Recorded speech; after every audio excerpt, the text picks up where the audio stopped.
गजा जंगबंदी का मुजव्वज़ा मनसूबा और डोनाल्ड ट्रंप के 20 नुकात सामने आ गए। ये 20 नुकात कौन कौन से हैं, इसमें क्या अहम बातें हैं? आमिर रज़ा मेरे साथ मौजूद हैं, उनसे बात करते हैं। आमिर भाई, गजा जंगबंदी का एक मुजव्वज़ा मनसूबा सामने आया है, डोनाल्ड ट्रंप के 20 नुकात, उनकी तफसीलात भी सामने आ गई हैं। हमारे नाज़रीन को ज़रा इन 20 नुकात के बारे में बताइएगा। देखिए, सबसे पहली बात तो ये है कि ये एक खुशाइंद बात है कि गज़ा में अमन के हवाले से जो गुज़िश्ता कई बरसों से पाकिस्तान भी आवाज़ उठा रहा था, बाकी ममालिक भी आवाज़ उठा रहे थे, उस पर कहीं ना कहीं जाकर कोई ऐसा पैक्ट बनने जा रहा है या ऐसा मुआहदा होने जा रहा है जिससे कम से कम वहाँ के अवाम को रिलीफ मिलेगा। गज़ा का अगर ये आप देखना चाहते हैं मुजव्वज़ा मनसूबा है क्या, तो आपको ये नक्शा देखना पड़ेगा जो डोनाल्ड ट्रंप ने जारी किया है गज़ा का। गज़ा में इस वक्त सूरत हाल ये है कि बिल्कुल एक छोटी सी पट्टी है जो जिसके दूसरी तरफ समंदर है और इस तरफ इजरायली फ़ौज है और दरमियान में गज़ा के लोग जो कि गज़ा सिटी से लेकर इस मिस्र की सरहद तक जो हैं वो मुहासरे में हैं। ये है वो सूरत हाल। ये असल में हम लोग गज़ा को पूरा गज़ा यूँ समझ रहे हैं कि जैसे कुछ इलाके पे इस वक्त इसराइल का कब्ज़ा है, लेकिन अगर आप इस नक्शे को देखें तो आपको समझ आएगी कि सिर्फ एक छोटी सी पट्टी बाकी रह गई है जिसका मिस्र के साथ भी कोई तल्लक नहीं है और ये चारों तरफ से इजरायली फ़ौज के, जिसको इजरायली डिफेंस फोर्स कहते हैं, उसके कब्ज़े में है। वो जो तस्वीर आप साथ देखेंगे उसमें आपको ब्लू लाइन उसकी तशरीह करेगी।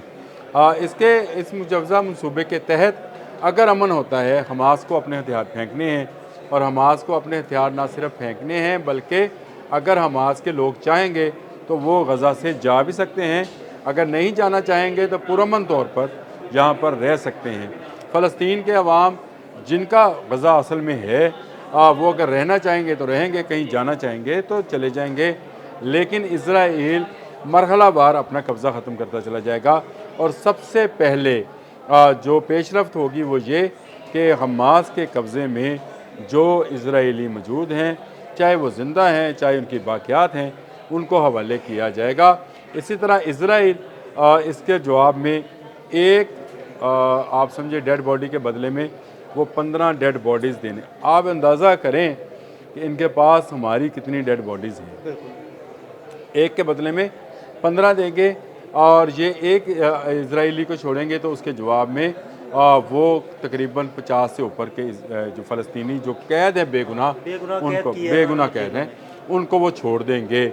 और यूँ ये अमल जो है आगे को बढ़ेगा और उसके बाद एक इंटरनेशनल सिक्योरिटी फोर्स जो है तरतीब दी जाएगी जिसमें मिस्र, उर्दन के लोग भी शामिल होंगे, फ़लस्तीन की नुमाइंदगी भी होगी, इसराइल की भी होगी और अमेरिका की भी होगी। अमेरिकन प्रेसिडेंट का कहना है कि ये जो बनेगी कमेटी, अमन कमेटी जो बनेगी उसकी सरबराही वो ख़ुद करेंगे और उसके नीचे मुख्तलिफ कमेटीज़ बनेंगी जिनमें उन्होंने टोनी ब्लेयर को भी शामिल कर रखा है। अच्छा, ये एक तरीका बनेगा। इस तरीक़ाकार के तहत इसराइल पीछे हटेगा और अब आपको तस्वीर के ऊपर वो येलो लाइन नज़र आएगी जहाँ तक इंटरनेशनल सिक्योरिटी फोर्सेस जो है उसके दस्ते तैनात किए जाएंगे और इन दस्तों की तैनाती के साथ साथ फ़लस्तीन पुलिस फ़ोर्स को भी ट्रेंड किया जाएगा। ये बड़ी खुशाइन बात है कि एक ऐसी फ़ोर्स भी तरतीब दी जाएगी जो फ़लस्तीनी लोगों पर मुश्तमल होगी। ये अमन व अमान बरकरार रखेगी। ये जो बॉर्डर्स हैं जिसकी लाइन ड्रा की गई है उस तक रहेगी। मज़ीद कैदी रहा होंगे, दोनों जानब से कैदी रहा होंगे और इसराइल मज़ीद अपनी फ़ौजें जो है वो विड्रा करेगा। इसके बाद आपको इसी नक्शे के ऊपर, इस तस्वीर के ऊपर एक रेड लाइन नज़र आएगी। ये वो रेड लाइन है जहाँ पर मुकम्मल तौर पर कंट्रोल जो है ISF के पास चला जाएगा, यानी IDF इजरायली डिफेंस फोर्सेस जो हैं इससे पीछे हट जाएंगी और यहाँ पर जो इंटरनेशनल सिक्योरिटी फोर्स है वो अब इस जगह पर कब्ज़ा करेगी। यहाँ से बहाली का अमल शुरू होगा। जो इमारतें गिर चुकी हैं उनकी तमीर के लिए मदद की जाएगी। हलाल अमर और अक़वाम मुत्तहिदा की जो चीज़ें हैं, ये मैं सारी वो चीज़ें बता रहा हूँ जो निकात में शामिल है, लेकिन आपको ये निकात 1 बाय 1 बताने की से ज़्यादा बेहतर था कि मैं आपको तफसील के साथ उसके जस्ट बताता जाऊँ कि ये होगा क्या। ये रेड लाइन पे जब इंटरनेशनल सिक्योरिटी फोर्सेस अपना कब्ज़ा कर लेंगी, यानी वो आ जाएंगी, तो मिस्र के रास्ते अक़वाम मुत्तहिदा और हलाल अमर की तमाम इमदाद जो है शुरू हो जाएगी और इसमें इसराइल का कोई अमल दखल नहीं होगा। हाँ, ये ज़रूर है इस माहदे के तहत कि कोई इस्लामी तंजीम, कोई जो है हमास या कोई ऐसी अस्करी तंजीम जो माजी में अस्करियत पसंद रही हो, वो इस सामान की तरसील में हिस्सेदार नहीं होगी।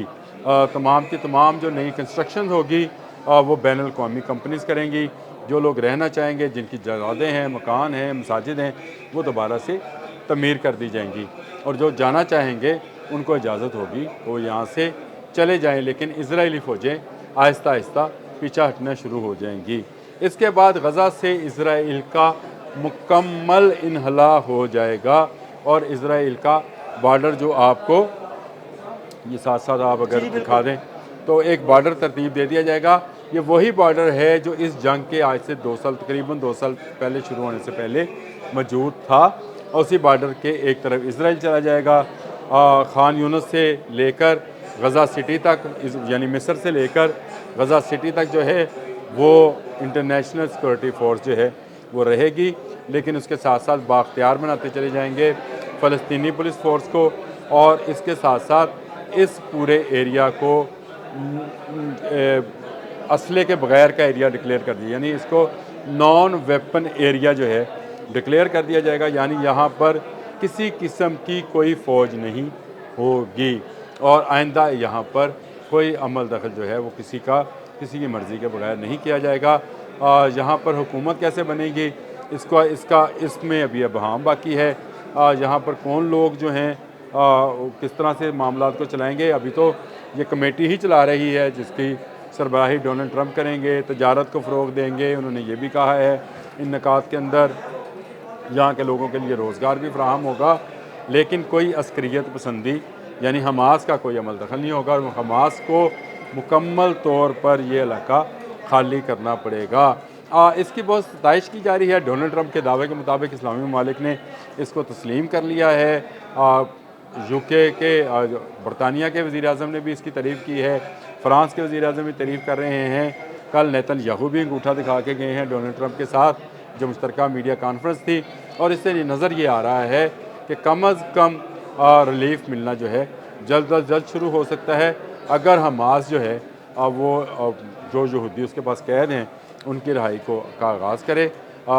अमलन अभी सिर्फ यही कहा जा सकता है कि अभी देखने में तो ये बड़ा अच्छा लग रहा है, क्योंकि मुझे अंदाज़ा है कि वहाँ पर कहत है, वहाँ पर बीमारियाँ हैं, वहाँ पर भूख है, अफलास है, और बम्बारमेंट है। कल भी इजराइल ने जो है वहाँ पर बमबारी की, और इसके नतीजे में 69 के करीब लोग जो हैं वो जामी शहादत नोश कर गए। इसको फौरी तौर पर रुकना चाहिए।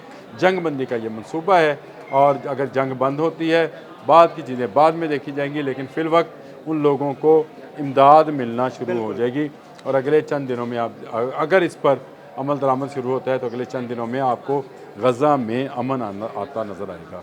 बहुत शुक्रिया आमिर भाई जी। बिल्कुल, आमिर रज़ा ने बड़ी तफसील के साथ जंग बंदी के इस मुजव्वज़ा मनसूबे और डोनाल्ड ट्रंप के 20 नुकात पर रोशनी डाली, और बड़ी तफसील से आपको बताया कि क्या होने जा रहा है। अदील अहमद और आमिर रज़ा को इजाज़त दीजिएगा। अल्लाह हाफ़िज़।